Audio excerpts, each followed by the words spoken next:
sobre la leucemia mieloide crónica. Mi nombre es Verónica Garrido y aquí le dejamos nuestro mail en cualquier caso de dudas o consultas.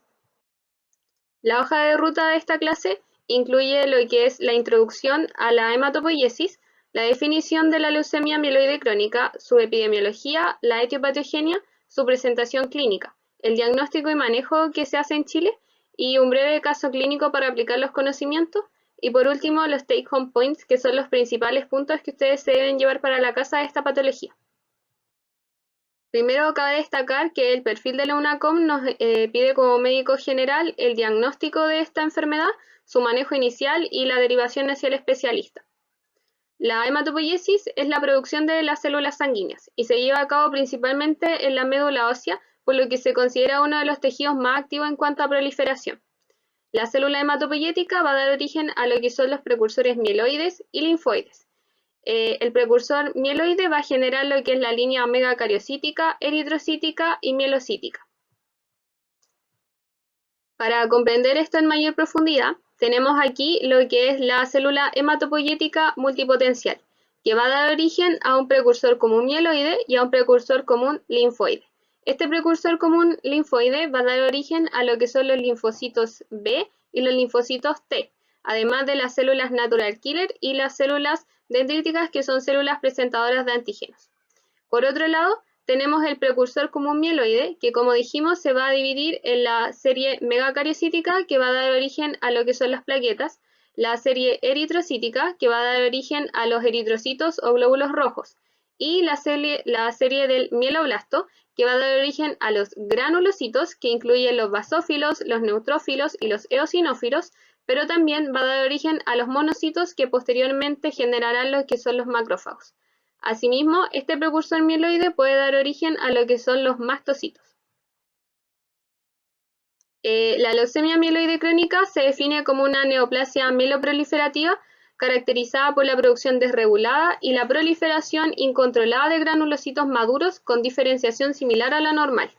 Es decir, este mieloblasto principalmente va a tener todas las formas madurativas de los granulocitos, que son los basófilos, los neutrófilos y los eosinófilos, predominando sobre lo que son los monocitos. Su epidemiología en el mundo se considera una incidencia anual de 1 a 2 casos por 100.000 habitantes, con un ligero predominio en el sexo masculino. La edad media de presentación son de los 50 a los 60 años y el único factor de riesgo conocido es la radiación ionizante y depende de la dosis, y las cifras máximas se alcanzan luego de 5 a 10 años de exposición. Su prevalencia ha ido en aumento a nivel occidental, producto del uso de los inhibidores de la tirosina quinasa, ya que es un tratamiento que veremos posteriormente. Con ellos aumenta la sobrevida y así aumenta la prevalencia de esta enfermedad. La epidemiología en Chile tenemos que consideran datos tanto de leucemia aguda como de leucemia crónica. Tenemos que los egresos hospitalarios para el año 2006, que son los estudios más recientes, se consideraron 7.068 pacientes. La tasa de mortalidad en ambos sexos por leucemia en general es de 3.7 en 100.000 habitantes. El total de casos estimados a tratar por año son aproximadamente 500 casos. La sobrevida es alta, en Estados Unidos se considera 90% aproximadamente, y en Chile también es alta.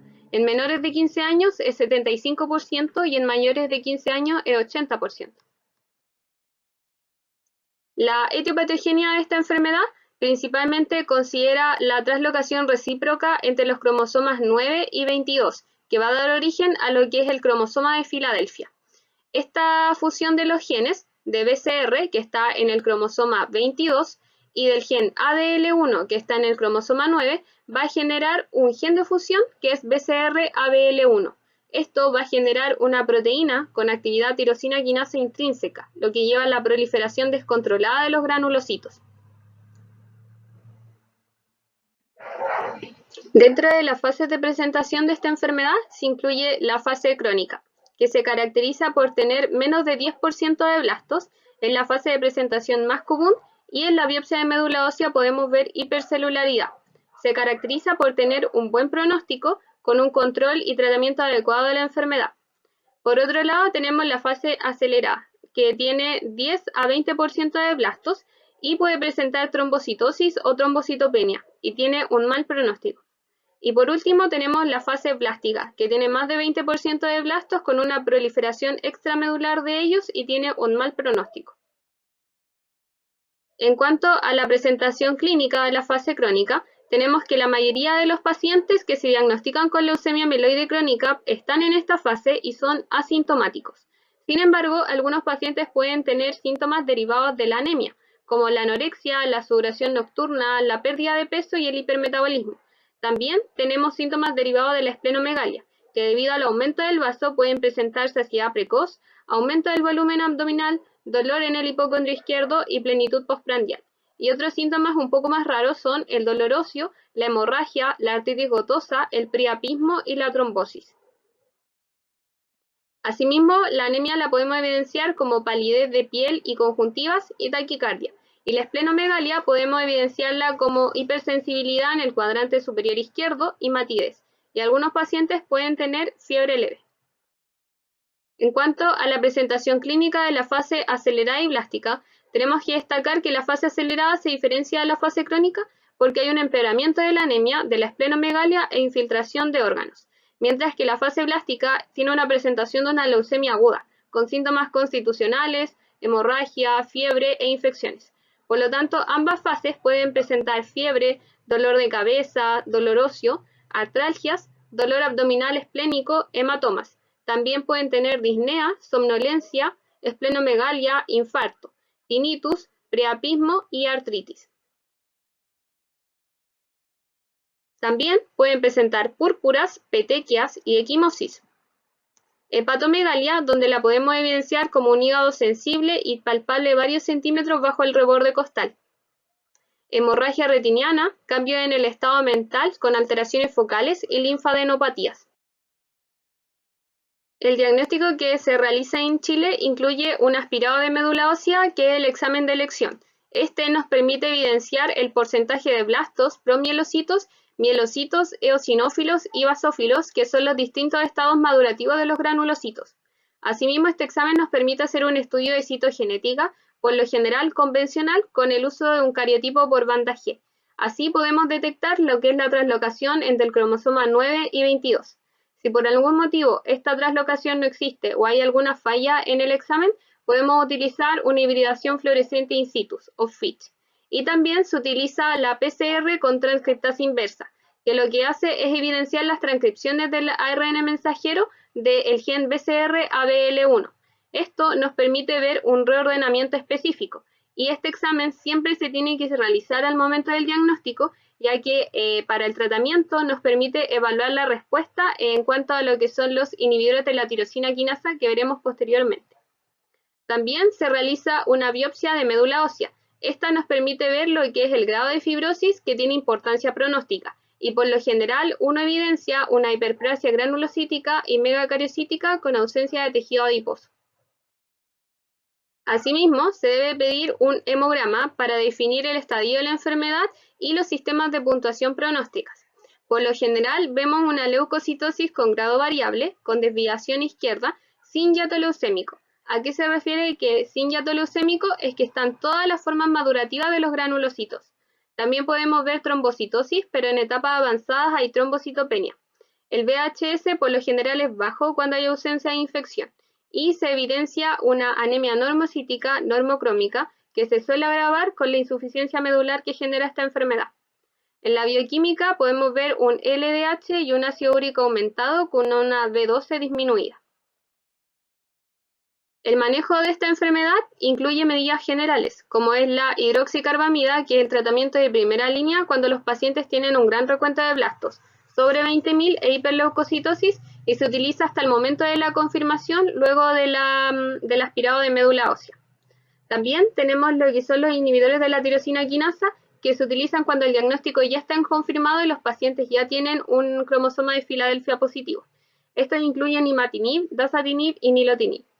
Cabe destacar que la hidroxicarbamida puede usarse de manera permanente cuando los pacientes no pueden utilizar inhibidores de la tirosina quinasa, por ejemplo, por comorbilidades o por algún efecto adverso. Dentro de las alternativas del manejo de la fase crónica tenemos el imatinib, que es un inhibidor de la tirosina quinasa de primera generación, suele ser el más utilizado y tiene altas respuestas citogenéticas y moleculares. También está el dasatinib y el nilotinib, que son inhibidores de la tirosina quinasa de segunda generación y suelen ser más potentes que el imatinib y tienen un menor riesgo de progresión de la enfermedad a fase acelerada y crisis blástica. Y está el bosutinib, que también es un inhibidor de segunda generación, pero no se encuentra disponible en Chile. Tenemos escalas pronósticas para evaluar el riesgo de esta enfermedad al momento de la presentación, y está la escala Sokal, Hasbro y Eutos, que utilizan datos del examen físico como la esplenomegalia, parámetros de laboratorio como pueden ser la cantidad de blastos o plaquetas, y también utilizan la edad del paciente, y clasifican el riesgo en bajo, intermedio y alto. Por otro lado, tenemos el manejo de la fase acelerada y la fase blástica, y es sumamente fundamental lo que es la evaluación de los pacientes con un estudio de inmunofenotipo por citometría de flujo de la médula ósea y sangre periférica. Esto es para determinar si los blastos son de origen linfoide o mieloide, y además se tiene que hacer un estudio de las mutaciones. Si los pacientes se presentan con una fase acelerada o una crisis blástica y no tienen tratamiento previo con inhibidores de la tirosina quinasa, debemos iniciar estos inhibidores. Si el paciente progresa estando en tratamiento, se considera lo que es el trasplante alogénico de progenitores hematopoyéticos. Suele ser necesario el uso de inhibidores de la tirosina quinasa o quimioterapia previo al trasplante para generar una reemisión. Y tenemos que destacar que aquellos pacientes que tienen una crisis blástica descontrolada, resistente a tratamiento, no está recomendado el trasplante hematopoyético. Aquí vemos un cuadro de la guía de la Sociedad Chilena, donde tenemos que pacientes que se presentan con una fase acelerada o crisis blástica sin tratamiento previo, utilizamos imatinib o dasatinib. Y también tenemos que considerar el uso de trasplante hematopoyético, pero lo primero que se realiza es el uso de inhibidores de la tirosina quinasa. Mientras que aquellos pacientes que ya tienen tratamiento con inhibidores de la tirosina quinasa, podemos utilizar un inhibidor distinto, pero por lo general se lleva a un trasplante alogénico. El trasplante de médula ósea se debe indicar individualmente de acuerdo al comité de trasplante hematopoyético en caso de resistencia a los inhibidores de la tirosina quinasa, evaluando en conjunto con el paciente los riesgos de mortalidad de este procedimiento. La educación del paciente y su familia es sumamente importante para manejar el estrés y mejorar la adherencia al tratamiento. Y tenemos que considerar, de acuerdo a todo esto, que ante una crisis blástica y ante una leucemia mieloide crónica refractaria al tratamiento, hay que considerar el trasplante alogénico de médula ósea. Una vez que ya hemos aplicado el tratamiento respectivo, ya sea a la fase crónica o a la fase acelerada o crisis blástica, tenemos que evaluar la respuesta a este tratamiento. Y aquí se incluye lo que son los recuentos de células sanguíneas, que por lo general se realizan cada 2 semanas. También tenemos un qPCR en células sanguíneas que se expresa como BCR-ABL porcentaje. Esto lo tenemos que considerar de acuerdo a lo que mencionábamos al momento del diagnóstico, donde se hace un PCR con transcriptasa inversa para evaluar la cantidad de ARN mensajero del gen BCR-ABL1. Al momento de monitorear el tratamiento, se hace un qPCR y vemos la cantidad en porcentaje de ARN mensajero cada 3 meses de este gen. Y la citogenética debe realizarse en pacientes con translocaciones atípicas o que no se puedan medir por medio de qPCR o tengan algún tipo de resistencia al tratamiento. Por lo tanto, tenemos que, a los 3 meses, tenemos que evaluar la normalización de la respuesta hematológica. A los 6 meses, la respuesta citogenética, y 1 año, la respuesta molecular, es decir, la ausencia de la proteína de fusión de BCR-ABL. Aquí tenemos un cuadro de la Sociedad Europea donde se clasifica la respuesta al tratamiento de acuerdo a la cantidad de meses y se determina si es óptima la respuesta, si hay algún tipo de advertencia o fracaso, de acuerdo al porcentaje del gen, el ARN mensajero de la proteína BCR-ABL1. Aquí tenemos un breve caso clínico para poner en práctica lo que hemos mencionado anteriormente. Tenemos un paciente, hombre, de 65 años, que consulta por baja de peso de 3 meses. asociado a saciedad precoz y vómitos postprandiales en la última semana. Al examen físico, hemodinamia estable y es febril. Al examen abdominal se palpa masa que abarca todo el hemiabdomen izquierdo, no pudiendo precisarse si corresponde al vaso. En sus exámenes destaca un hemograma con una hemoglobina de 9.5, un hematocrito de 28 y un volumen corpuscular medio con una concentración de hemoglobina corpuscular media normal. Tenemos leucocitos en 85.000 y la fórmula diferencial con neutrófilos de 60%, baciliformes de 8%, juveniles de 5%, mielocitos 2%, blastos 1%, linfocitos 10%, eosinófilos 1% y basófilos 10%. Monocitos 2.550 y las plaquetas están en 800.000 y un VHS de 45. ¿Qué es lo que tenemos que destacar de este caso clínico? Primero, es un paciente de 65 años, baja de peso, tiene saciedad precoz y vómitos postprandiales. Se palpa una masa abdominal. Tenemos un hemograma con un hematocrito de 9.5, una hemoglobina de 9.5 y un hematocrito de 28. Leucocitos en 85.000, blastos 1%, plaquetas en 800.000 y un VHS de 45. Entonces aquí tenemos un poco más ordenados los datos del caso clínico, diferenciándola en serie roja y serie blanca. Entonces la hemoglobina con el hematocrito están disminuidos. El volumen corpuscular medio con la concentración de hemoglobina corpuscular media están normales. El VHS está aumentado y las plaquetas están sumamente aumentadas. En cuanto a la serie blanca, básicamente todo está aumentado y tenemos la presencia de distintos estados madurativos de los granulocitos. Tenemos juveniles, mielocitos, tenemos baciliformes, monocitos y tenemos blastos. Y estos blastos son menor al 10%. Por lo tanto, aquí tenemos que destacar en la anamnesis, como ya decíamos, paciente de 65 años, baja de peso, saciedad precoz y vómitos postprandiales. El examen físico tenemos una masa que abarca todo el hemiabdomen izquierdo, aunque no se precisa que sea el vaso. Y en el hemograma tenemos anemia normocítica normocrómica, porque teníamos el volumen corpuscular medio y la concentración de hemoglobina corpuscular media normal. Leucocitosis con desviación a la izquierda, ya que tenemos estados madurativos juveniles, mielocitos, y tenemos la presencia de todos los estados madurativos, como ya mencionaba. Tenemos trombocitosis y tenemos blastos menor al 10%. Esto nos indicaría de que el paciente está cursando por una leucemia mieloide crónica en fase crónica, ya que principalmente tenemos blastos menor al 10%. ¿Cuáles son los pasos a seguir entonces? Tenemos que hospitalizar, tratar con hidroxicarbamida hasta que se realice la confirmación, solicitar un aspirado de médula ósea, biopsia de médula ósea bioquímica, porque el hemograma ya lo tenemos. Ajustar el tratamiento si hay cromosoma de Filadelfia positivo y tenemos que derivar al hematólogo. Por último, ¿cuáles son los principales take-home points que se deben llevar para la casa? Es que la leucemia mieloide crónica es una neoplasia mieloproliferativa con predominio granulocítico. Predomina en el sexo masculino con edad de presentación media de 50 a 60 años. En Chile posee una alta sobrevida. Su principal origen está en la presencia del gen de fusión BCR-ABL1, que codifica para una proteína tirosina quinasa. Posee 3 fases de presentación: la fase crónica, la fase acelerada y blástica. Se presenta mayormente en fase crónica con síntomas derivados de la anemia y esplenomegalia, aunque principalmente son pacientes asintomáticos. Su diagnóstico se basa en la clínica, en el aspirado de médula ósea, en la biopsia y en el hemograma.